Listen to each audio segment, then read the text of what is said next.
Welcome to Discover Calaveras with Sharondipity, the show where I uncover the charm, character, and hidden gems of Calaveras County. Join me, your host, Sharon Schlegelmelch, as I explore local businesses, meet the faces behind the storefronts, and shine a spotlight on the people and places that make this region truly special. Thank you for tuning in. Let's explore together. Today we have Farrah Roberts. She's the program manager of the Nexus Family and Youth Services.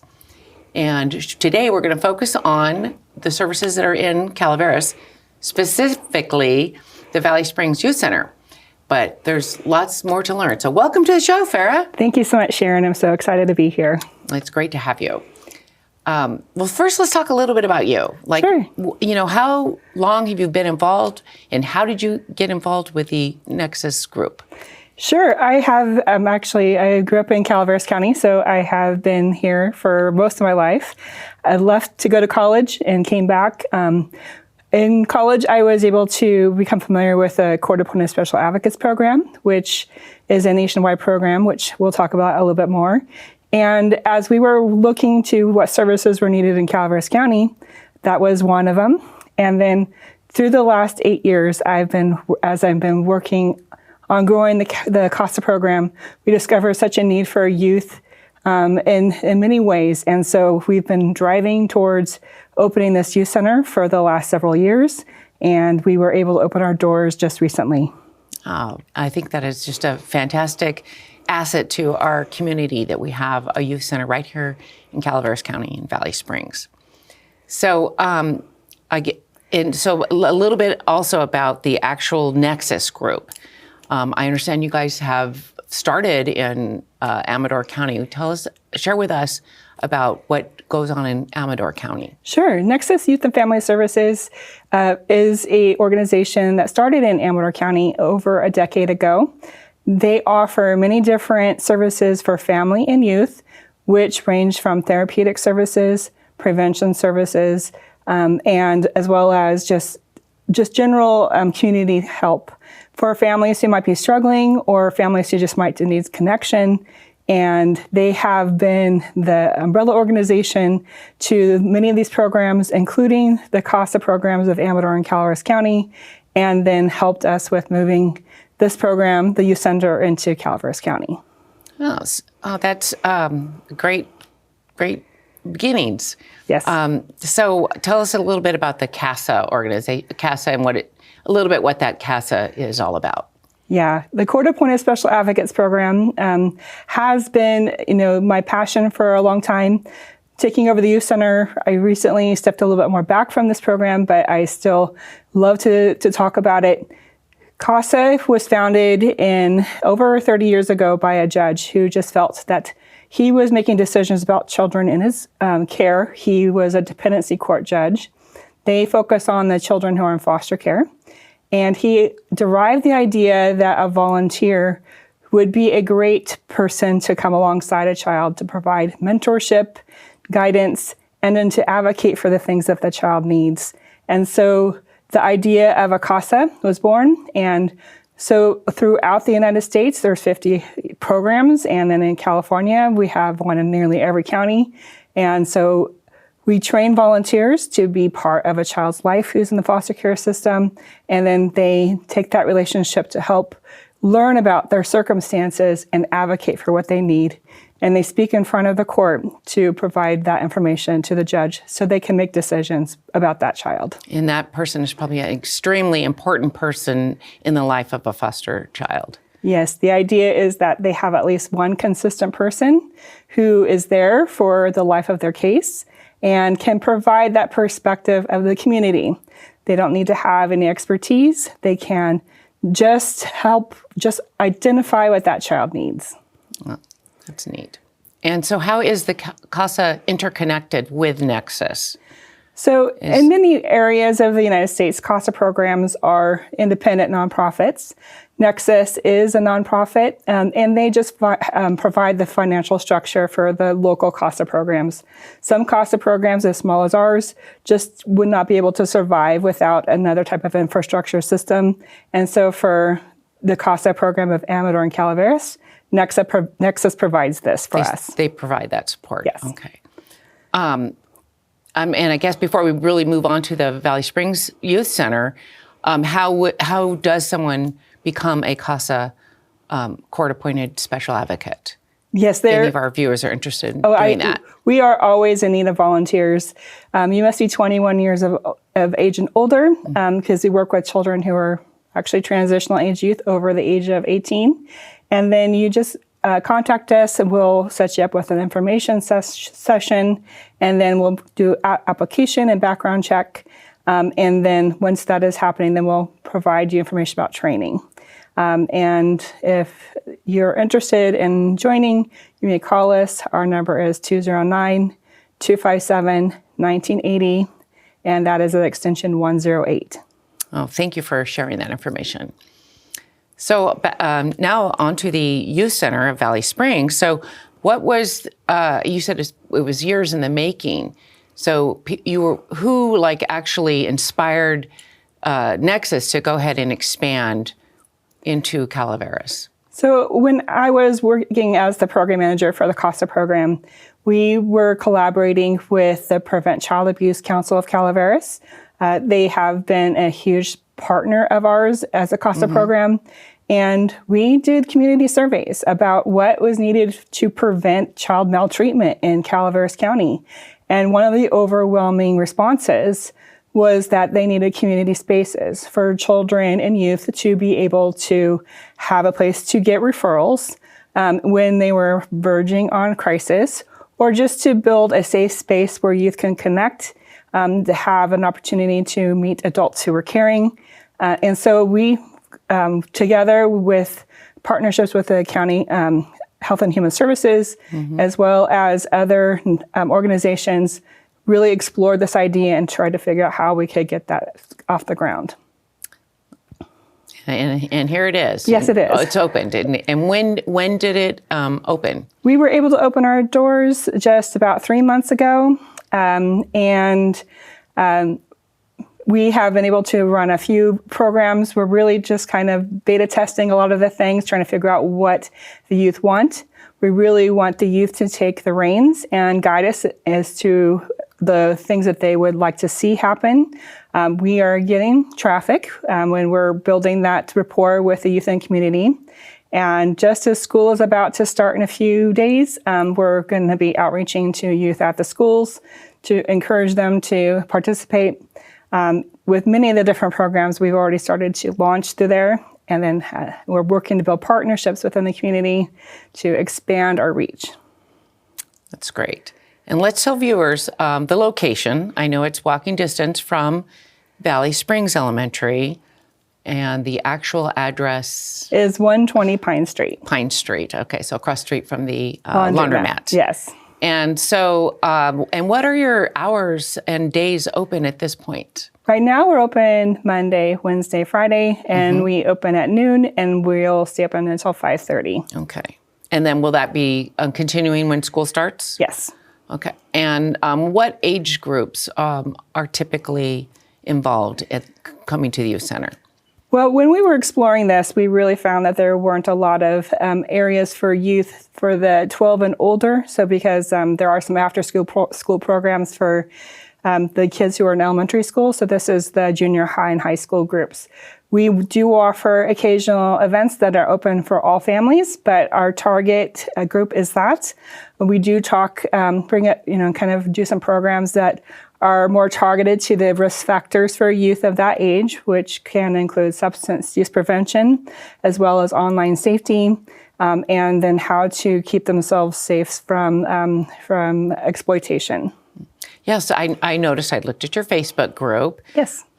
Which is, I think, Nexus Youth, Valley Springs. Valley Springs Youth Center, yeah. Valley Springs. And I noticed you had a teen link, and there's an upcoming day for students or to come, teens. Yes. Teen Link is open for middle schoolers and up, and this is a partnership with Calaveras County Public Health, and they are sponsoring this group, and it is centered around tobacco prevention, substance use prevention, all while building leadership skills in youth so that they have the opportunity to address the things that are happening within their peers and in their community. And so currently that is offered 2 times a month on Wednesdays at 3:30. So the second and fourth Wednesdays of the month. Okay. And do kids have to sign up to attend, or they just show up? They can just show up. Just show up. Okay. At 3:30 at the youth center. And that'd be something that families would want their children to learn how to, prevent tobacco use and other dangers of being a teen. Oh yeah, absolutely. Our support people who come to this, they bring samples to the kids for how many vape pens they have collected at the various school campuses, and this is the problem that they're facing. And it's, a gallon bag, Ziploc bag that they've collected in, a month at a time. So it's a pervasive problem that our youth are facing, and they won't shame or blame a youth if they're already involved in tobacco. They just help them with the tools to understand what it's doing to them and how to overcome addiction. Oh, that's a good educational thing for teens to go to. And what about the rest of the month? What types of things, programs and things are at the youth center that kids can expect? So we piloted a number of programs the last several months, and as school starts, we may change these, but we had offered a chess club. So that was one that actually a lot of youth asked for, and we would like to continue that because that's what they requested. We recently provided, with the partnership of the UC Cooperative Extension, cooking classes and an opportunity to taste things from the garden to expand their palate into healthy eating. We have offered sewing 101 classes. So a nice volunteer taught our youth how to sew on buttons, so that those are skills that are not necessarily taught in homes or in families, and a great thing to know. We have offered art classes from different volunteers in the community, and we continue to expand that through things like fun. We're hoping to have soon game nights and just ways to enhance the community that is right there in that neighborhood. So you have lots of games, chess. I think that is wonderful. Yes. For kids. If any viewers remember, I taught my elementary students chess, and they loved it so much. It's a great thing. A skill I never learned, so I can always use a volunteer to come play with the kids because I did not know that. So yes. Well, speaking of volunteers, how do adults become volunteers at the Nexus Valley Springs Youth Center? Yeah, we are accepting volunteers now too. We are still trying to build a really robust volunteer way for people to be involved, but it's a more simple application than our cost application. And then we just do an initial fingerprinting for you, and then we'll schedule to be part of something that hopefully will have in the future. So anyone 18 or over can volunteer for this.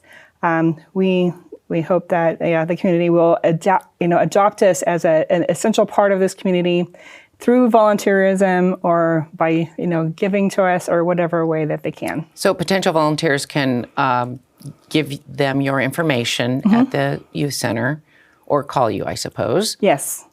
You can contact us through our Facebook page. You can contact us through phone number, and we would be happy to set you up with, just a conversation about what you're interested in doing. And if you're interested in piloting something, we're open to that as well. So if you are I know you are a knitter or crocheter, so if you have a passion for knitting and crocheting and want to teach youth, we'll do our best to get a group. The challenge is making sure we've got enough kids there, but we're building our communication out there to hopefully recruit enough kids to make it worthwhile for a volunteer to come and stop by.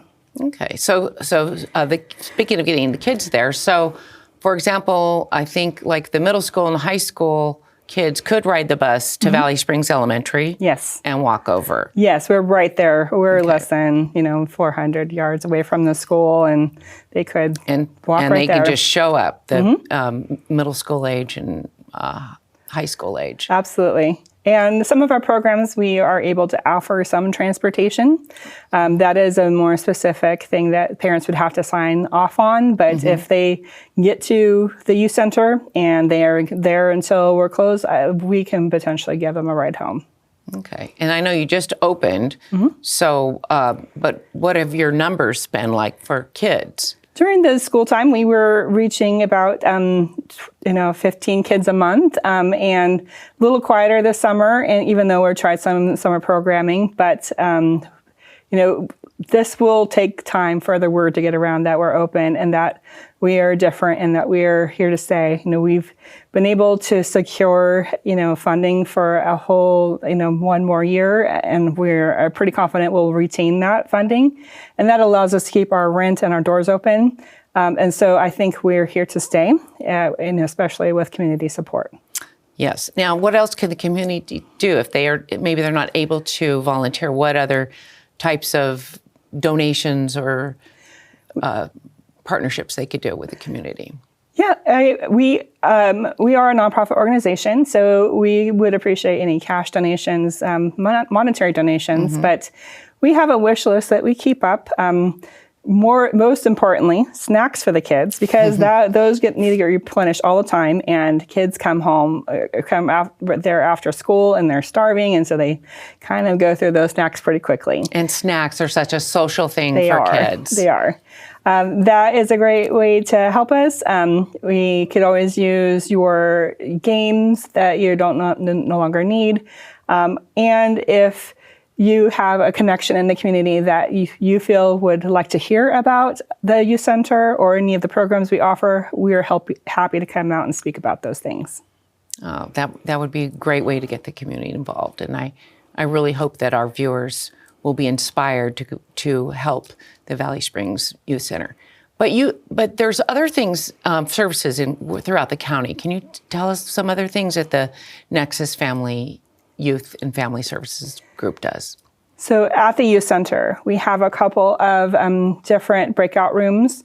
We are offering specific therapeutic services. So a lot of the stuff that we offer, the classes we offer, they are based in evidence-based practices. And because we have the advisement of our therapeutic staff, and then children who are involved in the child welfare system, they can get referred to therapeutic services there.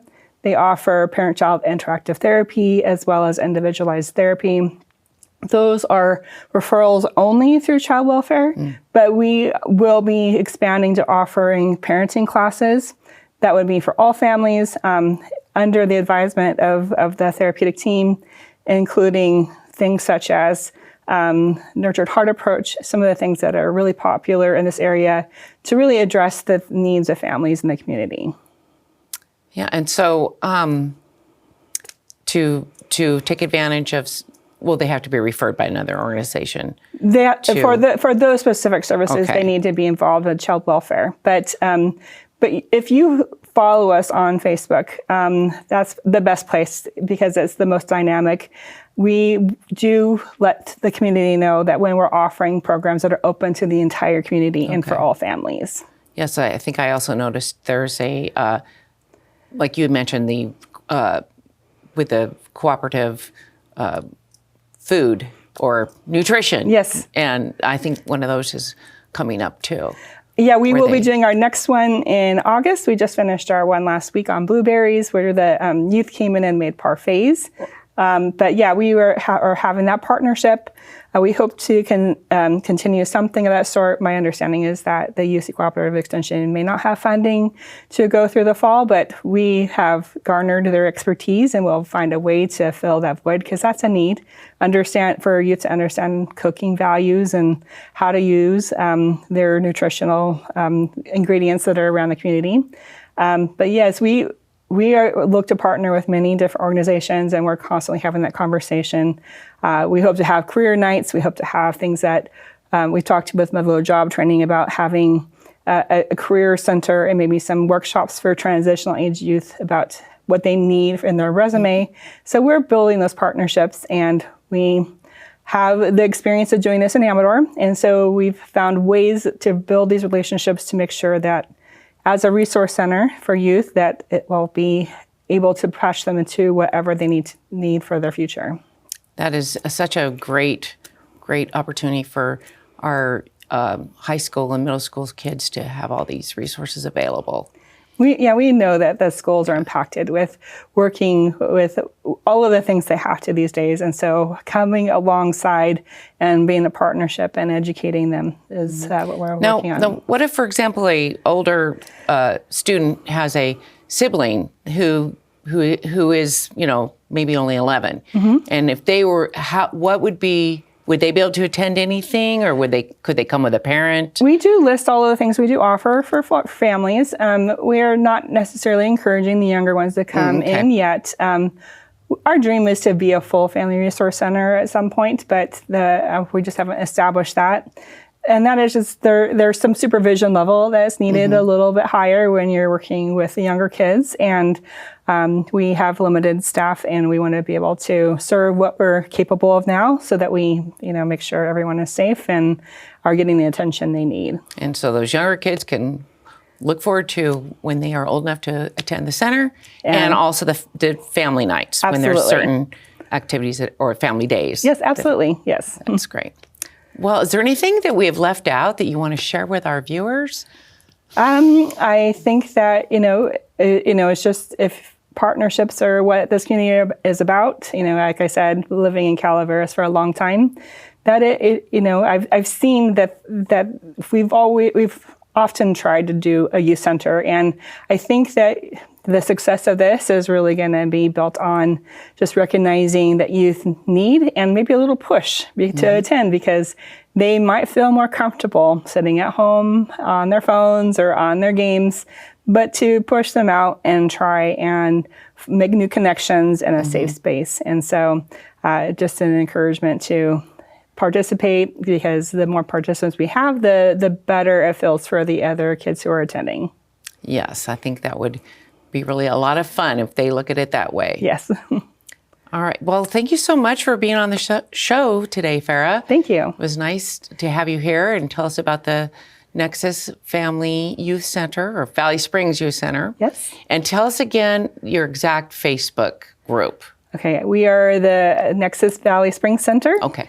And then we do have our own phone number for the youth center too, if there's any other questions specific to that. And it is the same beginning, which is 209-257-1980. The youth center's extension is 133.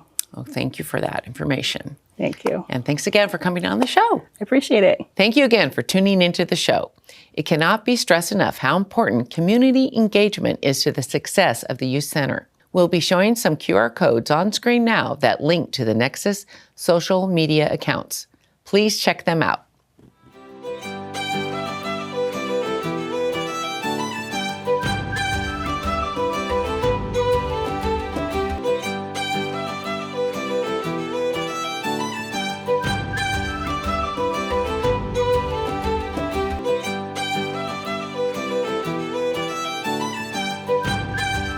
Thanks for joining me. I hope you've been inspired to explore, support, and celebrate the amazing people and places right here in our backyard.